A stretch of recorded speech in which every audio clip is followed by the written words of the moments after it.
8 de la mañana con 59 minutos. Gracias por continuar con nosotros en Hable Como Habla Matutino, y tenemos a dos expertos en el tema porque estamos seguros que la población hondureña, a quienes quieren escuchar, es a los médicos. ¿Qué va a ocurrir en el país en los próximos días luego de que se han abierto 4 establecimientos como son los supermercados, gasolineras, los bancos y las farmacias?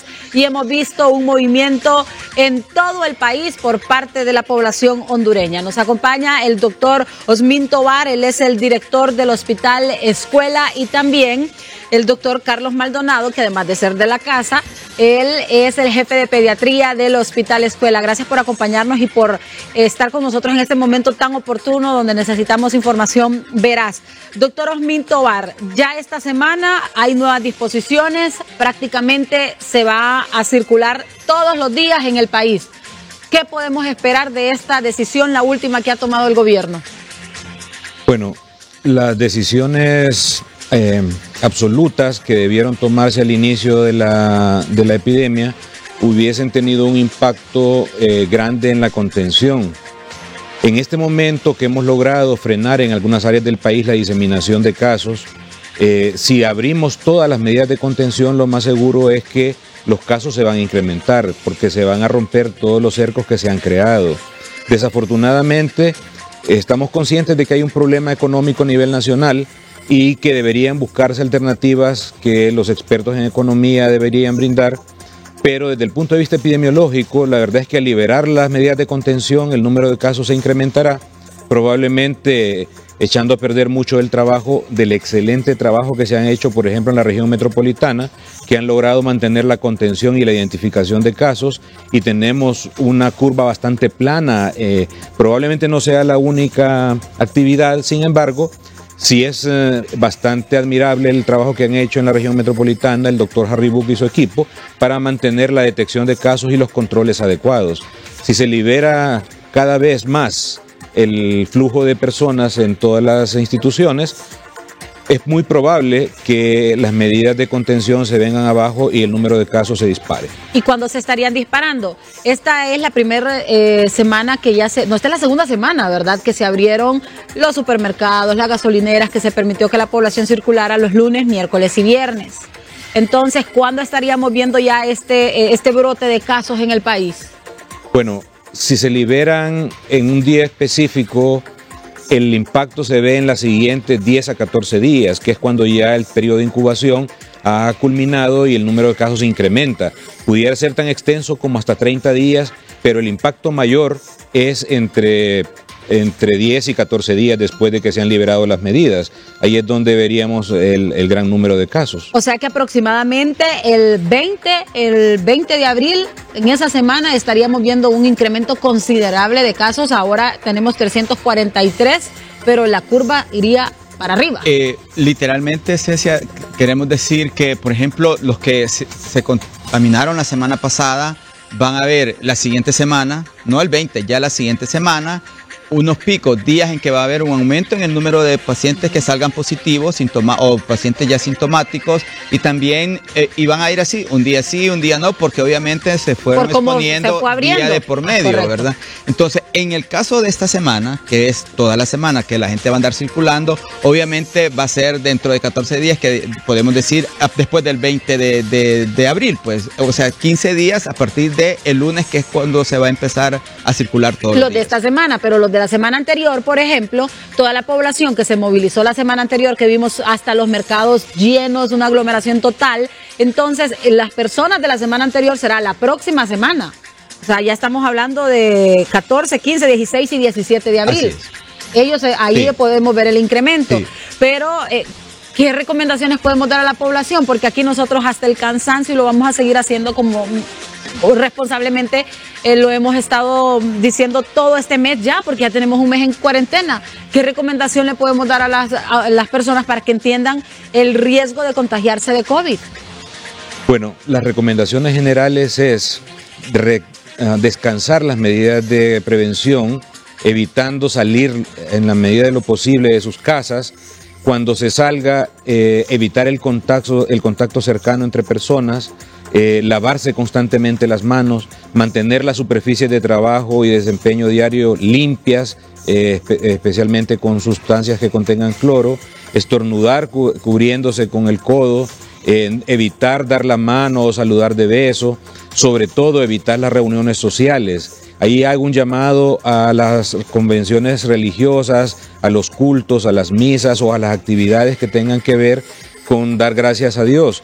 No porque haya que evitar la actividad de agradecimiento, sino porque las convenciones, las reuniones de grandes grupos de personas favorecen la diseminación del virus y por tanto deberíamos mantener a la raya todo este tipo de reuniones. Eso, las reuniones deportivas, los conciertos o cualquier otra actividad donde haya un gran grupo de personas debería evitarse. En algunos países de Asia que han tenido mucho éxito, el mensaje a la sociedad ha sido mantener el distanciamiento y aun cuando no siempre se han tomado las decisiones de cerrar ciudades, el distanciamiento que se acata con mucha firmeza, pues ha dado un impacto positivo. Tenemos el caso de Corea del Sur, donde a la gente no se paró la economía, sino que se les dijo que se mantuvieran distanciados y el éxito es evidente. Tienen una tasa de contagio bastante controlada y la mortalidad más baja de todos los países. Pero ahí hay un factor, un elemento sumamente importante que tenemos que recalcar, la obediencia de la población, que es todo lo contrario en Honduras. Aquí le decimos, tome las medidas, no se aglomere, y vemos los supermercados o los mercados sobre todo llenos. Entonces el elemento de obediencia es fundamental en cualquier sociedad.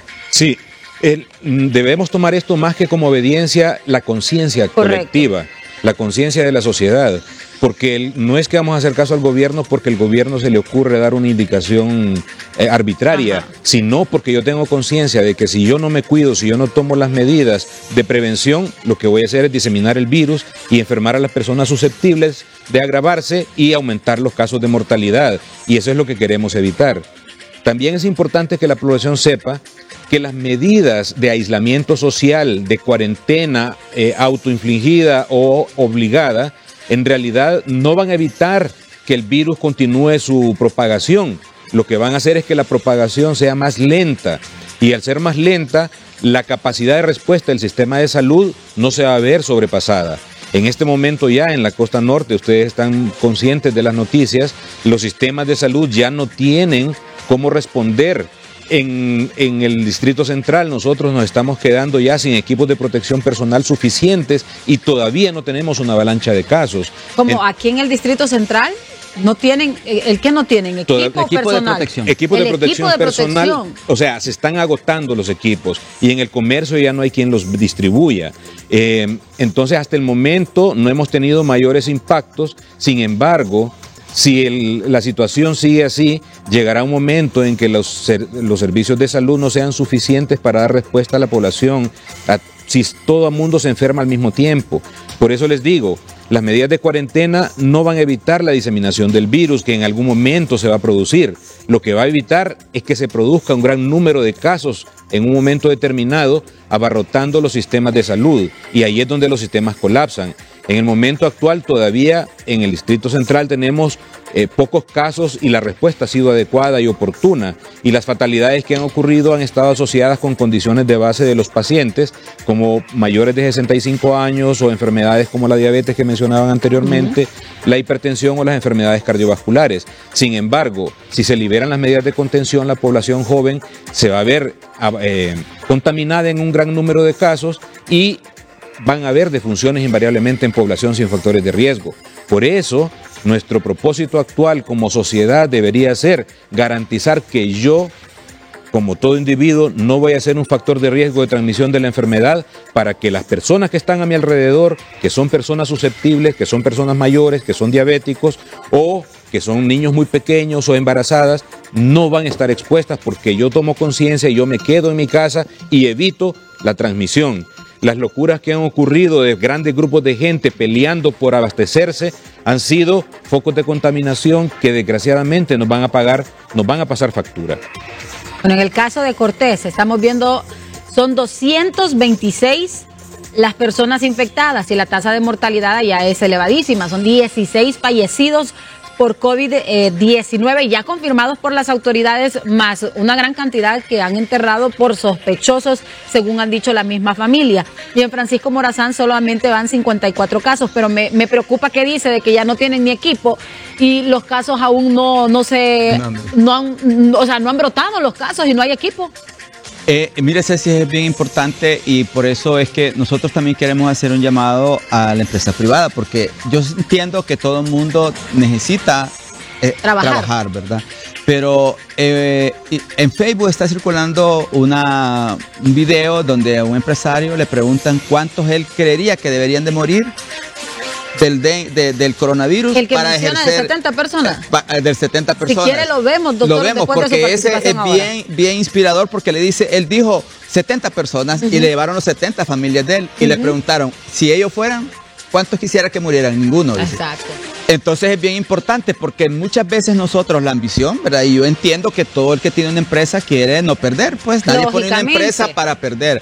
Pero en estos momentos también no solo nos debe llegar a pensar el dinero, sino que también el sentido del valor de la persona como ser humano, de que nuestros empleados, de que nuestra familia puede estar expuesta, como yo le he dicho muchas veces, yo no quisiera ir ni un día al hospital. Correcto. Porque yo sé que en cualquier momento el doctor o yo o todos los que estamos en el hospital podemos ser contaminados por el virus, pero es mi trabajo y tengo que hacerlo. Pero si yo puedo evitar contaminarme y me puedo quedar en mi casa, pues lo ideal es que nos debemos y evitar contaminar a su familia. Sobre todo a mi familia. Correcto, sobre todo a mi familia. Fíjese que yo también miraba ese video, doctor, y lo vamos a poner porque es importante que tengamos esta conciencia social que usted nos mencionaba. Y en efecto, no es obediencia, es tener la conciencia del daño que nos podemos provocar nosotros mismos en primera instancia y los demás. A los demás, a nuestra familia, cómo podemos exponer si papá y mamá tienen otro padecimiento. Y aunque aquí en Honduras había mucho miedo al inicio porque decíamos los mayores de 60 años.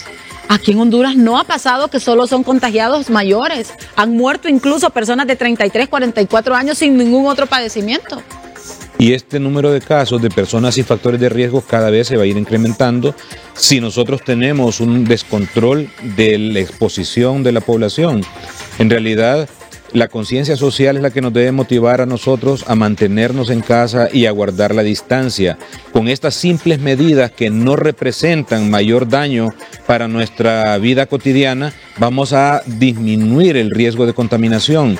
En realidad, entiendo que las medidas económicas tengan que implementarse porque durante la epidemia e inmediatamente después de la epidemia en el país, como ha pasado en la pandemia a nivel mundial, viene un caos económico, viene una crisis económica, pero si no tenemos un control sobre la manera en que liberamos las medidas, el número de casos nos va a sobrepasar y la cantidad de muertos va a ser demasiado alta para lo que nosotros deberíamos, para lo que nadie quisiera vivir.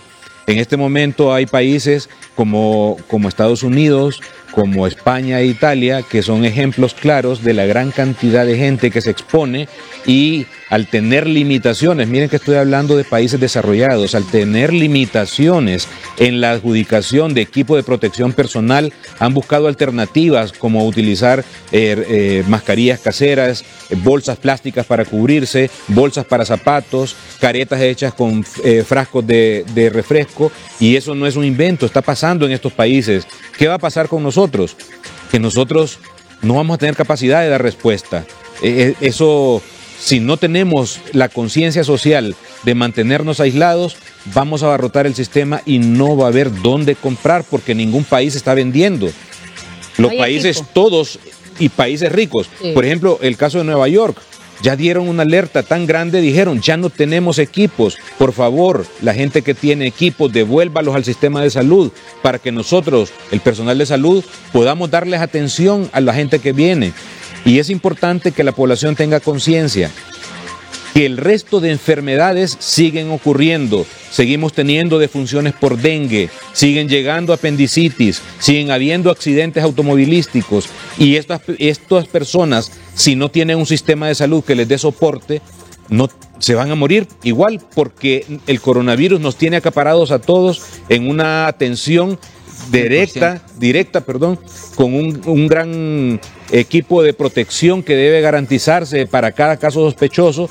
y entonces nos diluimos o nos enfrentamos más bien tratando de vencer solo esto y se nos olvida que el resto de enfermedades siguen ocurriendo. Los hipertensos siguen teniendo crisis, los diabéticos siguen estando en coma o con trastornos de hiperosmolaridad, los aneurismas se siguen rompiendo y tenemos que dar respuesta a esta población. La delincuencia en que hay toque de queda está igual. Todavía todos los días nosotros tenemos gente que llega heridas por armas de fuego, heridas por armas blancas. En emergencia siguen atendiendo este tipo. Las emergencias siguen atendiendo todo lo que se da a diario. A diario, o sea, no hay, obviamente hay una disminución, pero esa disminución igual nos satura porque tenemos un gran grupo de personas trabajando exclusivamente para mitigar y el control del coronavirus.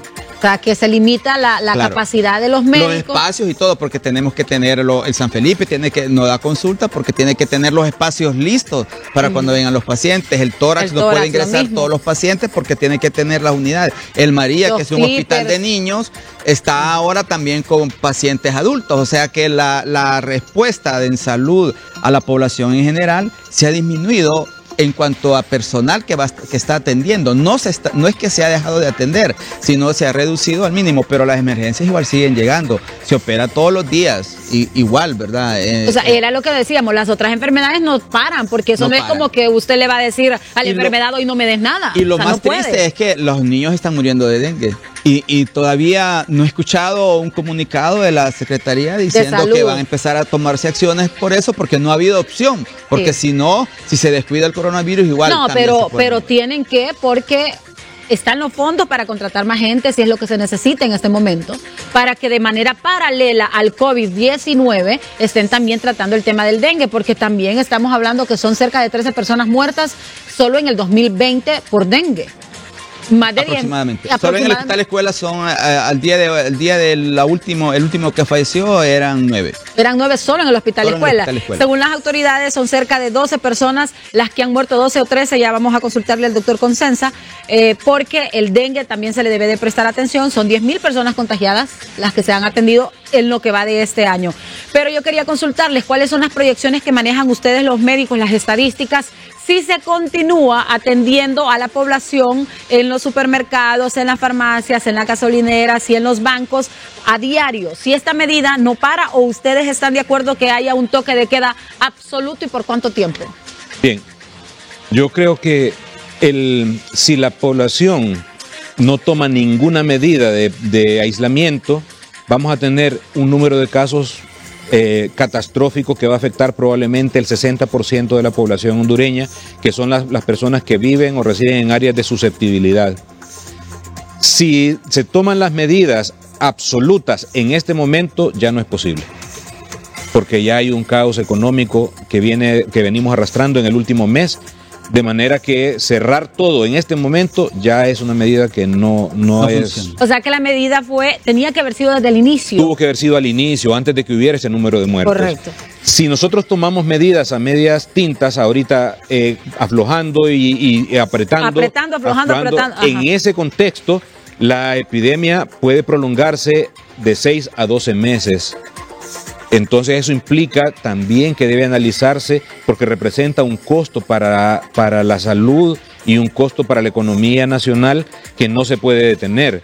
Por eso es que en este momento ya las medidas del gobierno son de paliación del impacto. Aquí lo que viene es las medidas de la población, la conciencia social. Independientemente de que cierren o que haya un toque de queda absoluto, no se va a evitar que el 60% de la población se contagie de COVID. O sea, si tuviéramos un cierre absoluto, eso implicaría cierre completo de fronteras.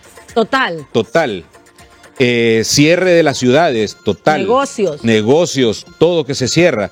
La economía ya en este punto, que ya tiene un mes caminando, cojeando, ya no lo va a aguantar, y lo que va a ocurrir es la revuelta social, porque la gente, al no tener cómo alimentarse, al no tener sitios de obtención, la gente que vive el día a día no va a soportar una medida tan drástica en este momento, porque ya lo hemos apretado un tiempo apretaba, variación. soltaba, apretado, entonces, soltado, correcto. Pero los días, por ejemplo, los primeros días que se fueron apretados como 3 días, ¿verdad? Que fue cuando no los días que, mire cuando se soltó. Que empezó a la gente a revolverse lo social que habla el doctor.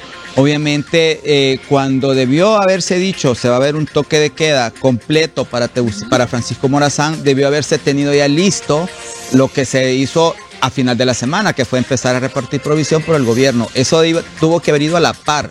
Les vamos a cerrar, pero aquí está el alimento para todo lo que necesitan, ¿verdad? Pero se tomó la determinación de cerrar, pero no se tomaron las acciones paralelas que se tenían que tomar inmediatas junto con el toque de queda completo. Y esto ha obligado, mire, por ejemplo, estas imágenes son de ayer, que se abrieron a los dígitos 4, 5 y 6. Y mañana va a estar igual. Mañana se ha disminuido el número de la población, pero también va a estar igual porque los mercados, yo estoy segura que ahí no se mueven por dígitos. No, y ahí nadie le está preguntando qué tarjeta de identidad tiene usted, y el que está vendiendo quiere vender todo lo que llevó. Claro, porque acuérdese que ellos lo venden 3 días a la semana, no toda la semana también. Entonces esto de que se va a seguir abriendo, más de 5 millones de hondureños se van a contagiar de COVID.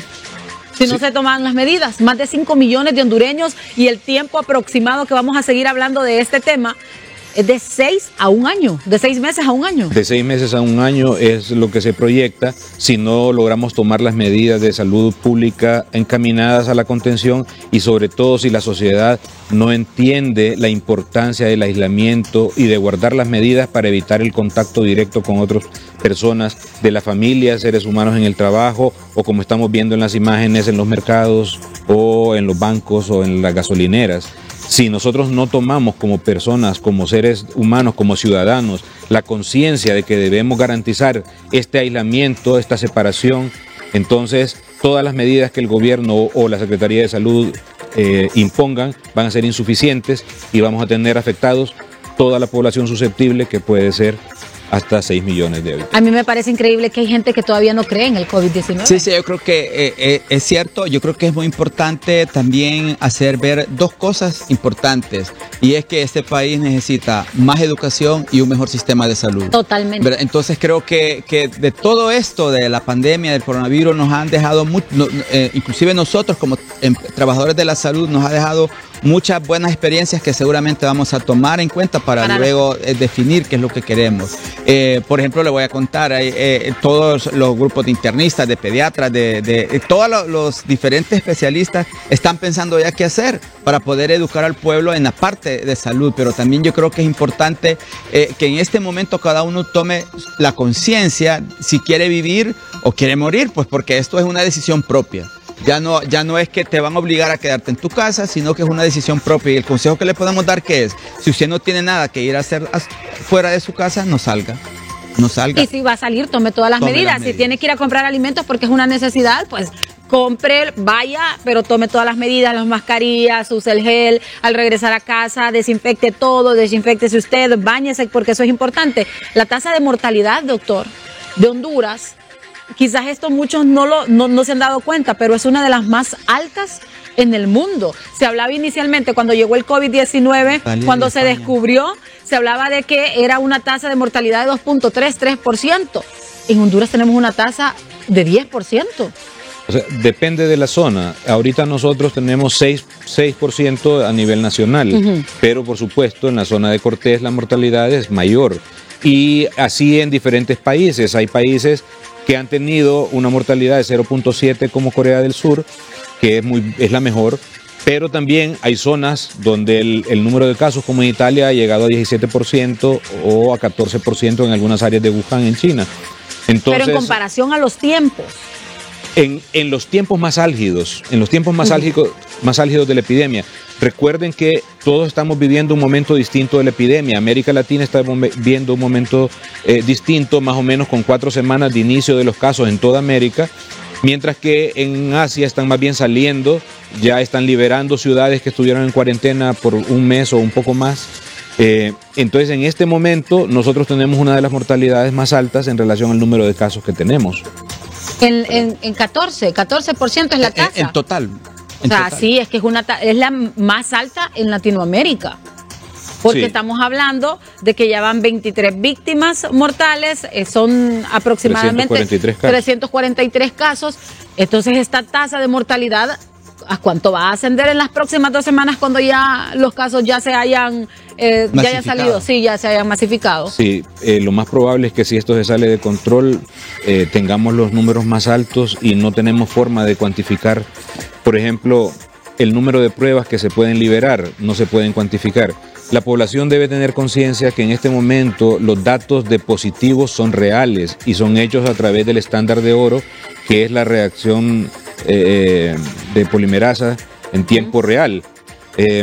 Nosotros, todos los datos que tenemos son reales y todas las pruebas se han procesado, pero si seguimos a este paso va a llegar un momento en que escaseen las pruebas y estamos solicitando pruebas inmunológicas de respuesta más rápida que son para tamizaje, que estamos esperando que lleguen en los próximos días.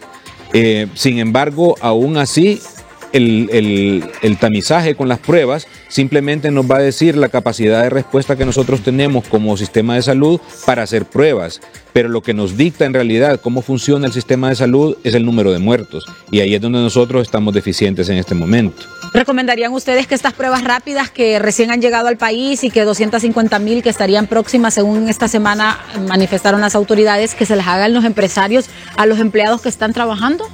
No, deben utilizarse con mucho cuidado. Donde se detecten casos, se deben hacer cercos epidemiológicos y hacer tamizaje a la población que está alrededor de los casos. Si se liberan de manera indiscriminada a gente que no tiene síntomas ni ha tenido exposición, lo que vamos a hacer es un consumo de recursos innecesario que nos van a hacer falta después. Igual con las pruebas que estamos realizando ahorita, que son el estándar de oro a nivel mundial en tiempo real, estas pruebas deben utilizarse después del tercer día de síntomas. Y aunque no son 100% sensibles, la sensibilidad aumenta si se le hace a las personas que ya tienen al menos 3 días de síntomas. En este momento se han utilizado pruebas para personas que no tienen síntomas o que han sido expuestos nada más a alguien positivo o altamente sospechoso, pero deberíamos hacerlo únicamente a las personas que tienen 3 días de síntomas para garantizar que el resultado tiene suficiente sensibilidad para poder dar un resultado concluyente.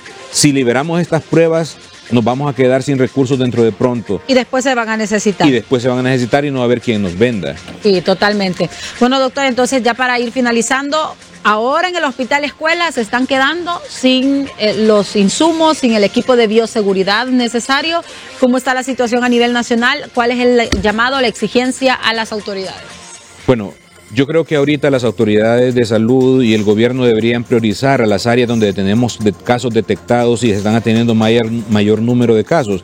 Por ejemplo, el área de Cortés debería tener mayor apoyo y retirar los equipos que se han utilizado de manera indiscriminada de áreas donde no se han identificado casos para aprovechar al máximo lo que tenemos disponible, mientras las acciones de obtención de materiales y equipo de protección personal que se han estado desarrollando, yo soy consciente de eso, y que la dificultad ha sido en que no hay quien lo venda. Entonces, mientras llegan estos recursos, nosotros deberíamos optimizar lo que tenemos, porque se ha hecho una distribución tal vez un poco aleatoria o uniforme, aun cuando hayan zonas del país donde no se hayan detectado casos. La gente de Cortés está desesperada. O sea, que dejen de enviar, por ejemplo, equipo biomédico a Olancho porque ya no hay ni caso, sino que se lo distribuyan mejor en Cortés donde se necesita. Así es, que se diga de las zonas donde no hay, las zonas montañosas, las zonas donde no tenemos casos, donde la posibilidad por traslado de pacientes es menor, que se saquen los equipos que se distribuyeron en esas zonas y se concentren en las áreas de mayor número de casos. Atlántida. Y le pido a la empresa privada, a los donantes externos, a la cooperación internacional, que por favor nos presten atención y nos brinden la colaboración para obtener los equipos que necesitamos nosotros para dar respuesta. Todavía tenemos tiempo para aprovechar, para proveernos de los equipos. Va a llegar un momento en las próximas semanas que si se sale de control ya no vamos a tener tiempo, y aunque se reciban va a ser demasiado tarde. Yo sé que es una carrera contra el tiempo a nivel mundial y todos los países estamos en la misma situación, pero en lo que nos compete a nosotros estamos solicitando a todas las personas que tengan la capacidad de donar equipos de protección personal, que lo hagan a las instituciones de salud que lo necesitan. Al gobierno le pido que no haga las distribuciones individuales no supervisadas, no coordinadas con salud, porque si lo hacen de esa manera, hasta personas que nunca van a exponerse a pacientes tienen equipos completos de protección personal, y la gente que está viendo constantemente estos pacientes se está quedando ya sin reserva y dentro de pronto ya no tendremos. No, ese punto me parece importante y hay que reiterarlo. En los lugares donde no hay personas sospechosas con COVID-19, que gracias a Dios en este momento estamos hablando de 7 departamentos donde no hay casos, que no se mande ni equipo, ni insumos, ni nada necesario en otros hospitales, que estos sean distribuidos al, por ejemplo, Cortés, al departamento de Francisco Morazán, Atlántida, donde se registran más casos, Santa Bárbara, Colón. En Colón, pero que se distribuya de una manera. Tal vez no es que no manden, ¿verdad? Yo creo que deben de tener, pero se mandaron, creo que cantidades iguales para todas las regiones, y no debe de ser así en este momento, pues. No, porque hay necesidades en otros lugares. Claro. Sí, tal vez la distribución se hizo en un momento donde todavía no teníamos casos. Ni noción cómo se iba a desarrollar el panorama. Claro. Y en ese momento pues parecía razonable, pero en este momento que ya estamos, ustedes ven la gente quejándose en los noticieros en Cortés, no tienen equipo, están saturados, se están muriendo un montón de gente. Necesitamos apoyar con más interés, con más dedicación esa zona en particular, y por supuesto el Distrito Central, que por volumen de personas vamos a tener un gran número de casos. Aproximadamente en 2 semanas lo estaremos viendo, ya ustedes lo han manifestado, prácticamente es imposible que haya un toque de queda absoluto por las condiciones económicas, porque ya las empresas a nivel nacional tienen un mes de estar sufriendo porque no se tomaron las medidas a tiempo, porque socábamos y eso nos va a pasar la factura. Ahora depende entonces de la población, de la conciencia que tengamos de este trabajo que está haciendo también el gobierno, y nuevamente decirles que básicamente depende ahora de la autoridad que cumpla, que entregue el equipo, y de los ciudadanos que tomemos conciencia. Yo quiero hacerles un llamado a todas las iglesias, porque de todas las denominaciones, porque ellos se están reuniendo vía internet, Skype, diferentes maneras, que cuando se reúnan con sus feligreses les hagan un llamado que por favor se queden en casa, porque tal vez al gobierno no le hacen caso, tal vez al pastor o al sacerdote sí le toman en cuenta su comentario, porque sería lo idóneo que nos quedemos en casa todos para cuidarnos nosotros y nuestra familia. Y no es un tema de política, son 89,000 personas muertas en el mundo, cerca de 90,000. Entonces aquí en Honduras las proyecciones para este tiempo, doctor, ya eran bastante grandes. Se hablaba de miles de contagiados y quizás más números de muertos. Dios ha sido tan bueno con nosotros que no ha permitido que esas cifras se cumplan, y esperamos que así continúe, tomando cada quien y cumpliendo con nuestra responsabilidad. Tomando las medidas, en realidad las proyecciones se quedaron cortas, porque tomando las medidas de prevención y las medidas adecuadas a todo nivel, la proyección era que para final de marzo tuviésemos más o menos 100 casos, y tuvimos casi 270 y pico de casos, y se pensaba que para finales de abril se tuvieran 5,000 casos, y yo creo que a la velocidad que vamos es muy probable que superemos o dupliquemos ese número. O sea que vamos a finalizar abril con más de 5,000 casos. Esa era la proyección, tomando las medidas de contención adecuadas. En este momento, si no se hace una intervención, sobre todo en la zona norte del país, con más energía y con más dedicación de todas las autoridades, no solo salud, sino las autoridades que tienen que ver con apoyo logístico, Ecopeco, todo lo que es SINAGER, para poder apoyar a esa zona en particular, que tenemos tanta mortalidad, tanto número de casos, que la gente está quejándose. Y por otro lado, que yo quiero llamar a todo el personal de salud. Estamos viviendo una etapa única en la historia de la humanidad, y el personal de salud debe ser consciente de nuestro papel para defender al ser humano enfermo, y no buscar una medida o una forma de salirse de la atención directa a los pacientes. Si es nuestra labor, es nuestro compromiso con la sociedad, es el propósito del personal de salud atender enfermos, deberíamos hacer todo lo posible por brindar la mejor calidad de atención a nuestros pacientes, y no buscar métodos alternativos para tratar de salirse del sistema de atención pública en este momento por miedo a ser contagiado. Ya ven ustedes, en España la gente está poniéndose bolsas plásticas para proteger, pero sigue yendo a atender pacientes. Les pido a todos los médicos, a todas las enfermeras, a los técnicos y al personal de apoyo en los hospitales que por favor dejen los temores para segunda línea y que se enfrenten para ayudar a las personas que lo necesitan, porque si nosotros damos la espalda, no va a haber quien ayude a contener esto. Gran mensaje, porque lógicamente ustedes son los de la primera línea y los necesitamos. Imagínense que nos acaba de mencionar una proyección de 5,000 personas.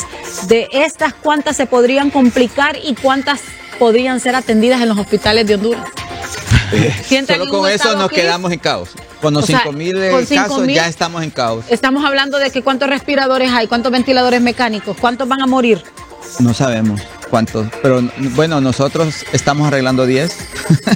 Que tenemos malos, esperamos que estén buenos. Es difícil hacer proyecciones completas con números precisos porque el panorama va cambiando. Cada día. La intervención va dando resultados distintos, la enfermedad se va comportando de manera diferente. Cambia su comportamiento. Los núcleos de la sociedad que han burlado las medidas de salud, tratando de escapar de la estigmatización o del temor a ser rechazados o agredidos físicamente, han ocultado información y eso ha generado la diseminación en otras áreas donde no se esperaba que hubiesen casos. La verdad es que todo esto nos impide dar números precisos, pero la expectativa moderada y contenida de 5,000 casos en un mes representa una gran tarea para el Sistema Nacional de Salud, porque a diferencia del dengue, que lo que se necesita es habilidad clínica y algo de líquidos parenterales, en este caso se necesita equipos de protección personal, ventilación mecánica, dispositivos de asistencia ventilatoria y todo un sistema muy complejo que ha llevado a sistemas de salud tan grandes como el de Estados Unidos a colapsar. Colapsar, y en Honduras es un sistema colapsado permanente, no digamos ahora con este COVID-19. Así que usted en casita ya escuchó a los expertos, tome todas las medidas de prevención, las autoridades a redireccionar también en lo que están haciendo mal, porque aquí estamos hablando de miles y miles de vidas. Y voy a finalizar con lo que ha dicho el director de la Organización Mundial de la Salud. Pongan la política en cuarentena. Hay miles de vidas en juego. Aquí en Honduras, pongan la política en cuarentena y preocúpense por la salud de esos que votaron por usted. Bueno, muchas gracias nuevamente por acompañarnos. Esperamos que todo avance de manera positiva en el país. Muchas gracias. Que todos contribuyamos y asumamos nuestras responsabilidades, doctor. Y gracias a ustedes por su trabajo. Muchas gracias. Y gracias también, doctor Carlos. Gracias. Bueno, y a continuación...